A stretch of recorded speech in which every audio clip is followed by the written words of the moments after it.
नमस्कार दोस्तों, होप आप सब सही होंगे घर पे और अपने अपना पढ़ाई जो है वो कर रहे होंगे। हम लोगों ने हिंदी की क्लासेस जो है वो स्टार्ट की हैं और आज का जो टॉपिक है हमारा वो है शब्दावली पे। ठीक है, बहुत सारे जो पेपर हैं उनमें ये वर्ड जो है वोकैबुलरी और शब्दों के प्रकार जो है वो पूछे जाते हैं कि कौन सा शब्द जो है वो कैसा है। तो आज हम तत्सम और तद्भव शब्दावली पे बात करेंगे। बिल्कुल थोड़ा सा टॉपिक है, छोटू सा टॉपिक है और बड़े अच्छे से आपको समझ आएगा। दोबारा कभी भी आप तत्सम और तद्भव शब्दों को फाइंड आउट करने में कोई गलती नहीं करोगे। तो देखते हैं मेरे साथ तत्सम शब्दों को। तत्सम शब्द जैसे कि तत्सम को मैंने तोड़ के लिखा हुआ है तत् और सम। तत् का मीनिंग है उसके और सम का मीनिंग है समान। समान मत करना, इट्स समान मतलब उसके इक्वल। ठीक है।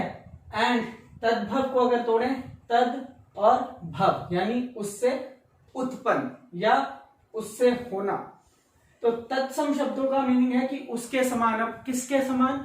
संस्कृत के जो मूल शब्द हैं जैसे वो संस्कृत में प्रचलित थे वैसे ही उनका प्रयोग अगर हिंदी में किया जाए।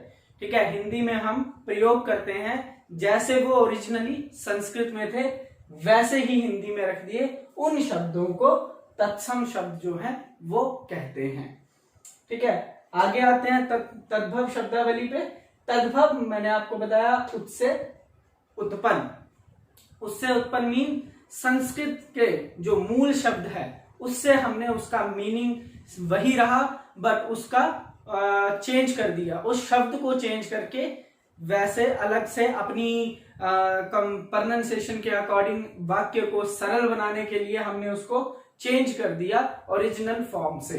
ठीक है, तो ओरिजिनल कौन सा है? संस्कृत का, और जो संस्कृत से बदल के हम लोग हिंदी में प्रयोग करते हैं उन शब्दों को हम तद्भव शब्द कहते हैं।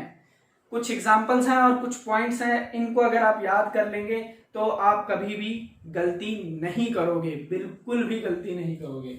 ठीक है, एक साइड पे मैंने तत्सम और तद्भव लिखे हैं। कुछ वर्ण जो है मैंने यहाँ पे लिखे हैं। ठीक है, जैसे क्षो।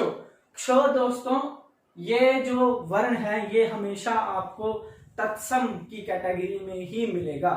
जहां भी आपको किसी भी शब्द में क्ष दिख गया बिना सोचे समझे टिक लगा दो कि ये तत्सम है। That's it. ठीक है, एग्जाम्पल के लिए मैंने कुछ शब्द भी लिखे हैं, क्षति, शिक्षक और लक्ष्य। ये सारे जो हैं ओरिजिनली कौन से हैं? तत्सम शब्द हैं। ठीक है, तद्भव शब्दावली में कुछ जो शब्द हैं क्ष की जगह ख भी जो है बदल चेंज कर दिया जाता है। जैसे अगर मैं एग्जांपल दूं,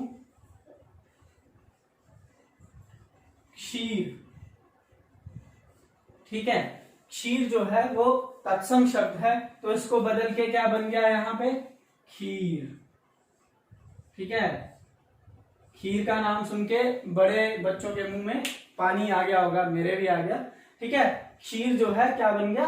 खीर। तो जब हम तत्सम शब्दों में चेंज करते हैं, कई बार ऐसे ही लिख देते हैं, अगर कहीं बदलते हैं क्षीर, ठीक है, तो क्या बन गया? ये खीर बन गया।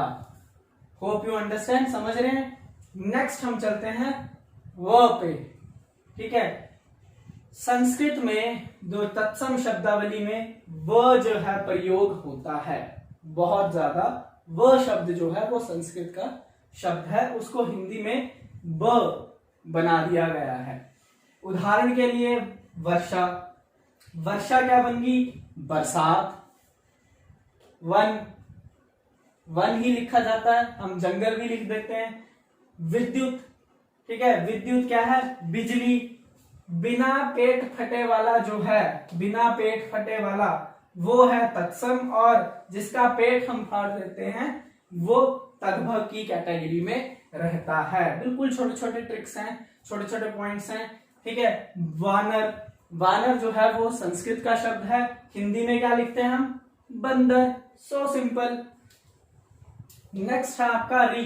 देखो ये टफ टफ वाली कैटेगरी में है। तत्सम में kind of tough, Sanskrit language का जो ओरिजिन है, ठीक है, ओरिजिनली वो क्या है? टफ। ठीक है, तो क्ष जो है, क्ष श्रृंगार, घृत, री की मात्रा जो क्ष की ठीक है। री की जो है री की मात्रा जो है वो ऐसे लिखी जाती है। तो री की हम बात कर रहे थे, जैसे श्रृंगार है, घृत है, ठीक है। श्रृंगार जो है ओरिजिनली भी ऐसे लिखा जाता है, और हिंदी में अगर हम इसको श्रृंगार भी लिख दें वो भी ठीक माना जाएगा, बट वो तद्भव की कैटेगरी में है, तत्सम की कैटेगरी में नहीं।